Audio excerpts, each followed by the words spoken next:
பேருக்கு smart home கேள்விப்பட்டிருக்கிறீங்க? இந்தியாலலாம் இருக்கு, நிறைய பேர் எங்களுக்கு தெரியுது. நம்ம வீட்டை விட்டு கிளம்பும்போது லைட் ஆஃப் பண்ணணும்னா நம்ம மறந்துட்டோம், நம்ம யோசிப்போம். என்ன செய்யலாம்? வீட்டை விட்டு கிளம்பும் போதே Siri lights off, fan off, main door lock அப்படின்னா என்ன செய்யுது? இது எல்லாமே வாய்ஸ் ஆக்டிவேட்டட். இதை நம்புறோம்.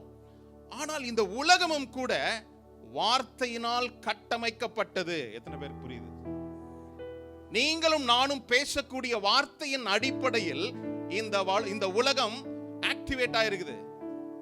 ஆனால் இன்று தேவ பிள்ளைகளும் கூட வார்த்தையினுடைய வல்லமையை, வார்த்தையினுடைய பராக்கிரமத்தை அறியாததுனால தான் இன்னும் நான் சாதாரண ஒரு மனுஷனா இருக்கிறேன். எப்படி நீங்க நம்புறீங்களோ, மொபைல் போன் வாய்ஸ் ஆக்டிவேட்டட் நீங்க நினைக்கிறீங்களோ, எப்படி ஒரு வீடு வாய்ஸ் ஆக்டிவேட்டட் நினைக்கிறீங்களோ, இந்த உலகம் கூட வாய்ஸ் ஆக்டிவேட்டட். ஹல்லேலூயா. எந்த ஒரு மனுஷன் தேவனை நோக்கி பார்த்து கர்த்தரிடத்திலிருந்து புறப்படுகிற வார்த்தை அவன் உரித்தாகி அதிலிருந்து புறப்படுகிற விசுவாசம், எது நடக்குதோ எது நடக்கலையோ அவன் விசுவாசத்தை என்ன செய்வான்? காத்து கொள்ளுகிறவனாய் மாறுவான். அப்படிப்பட்ட தேவ மனுஷர்களை தான் கர்த்தர் என்ன செய்றாரு? பயன்படுத்துகிறார். அவருடைய வார்த்தையை என்ன செய்றாரு? கர்த்தர் கனப்படுத்துகிறார். இன்னைக்கு உங்களை பார்த்து சொல்றேன், கர்த்தர் என்னுடைய வார்த்தையை கனம் பண்ணணும்னா நான் கர்த்தருடைய வார்த்தையின் அடிப்படையில் விசுவாசத்தை பெருக்கிக் கொள்ளணும். விசுவாசம் எங்க இருந்து வருது? விசுவாசம் கேள்வியினால் வருகிறது. கேள்வி தேவனுடைய வசனத்தில் இருந்து வரணும். விசுவாசத்தினுடைய ஃபவுண்டேஷன் எங்க? வேதத்தின் அடிப்படையில் இருந்து எனக்கு வருகிறது தான் விசுவாசமாய் மாறும். நான் பார்க்கின்ற காரியங்கள் எல்லாம் எனக்கு வேணும் வேணும்னு சொல்லி நான் கிளைம் பண்றது அல்ல விசுவாசம். விசுவாசத்தினுடைய ஃபவுண்டேஷனே அதான்.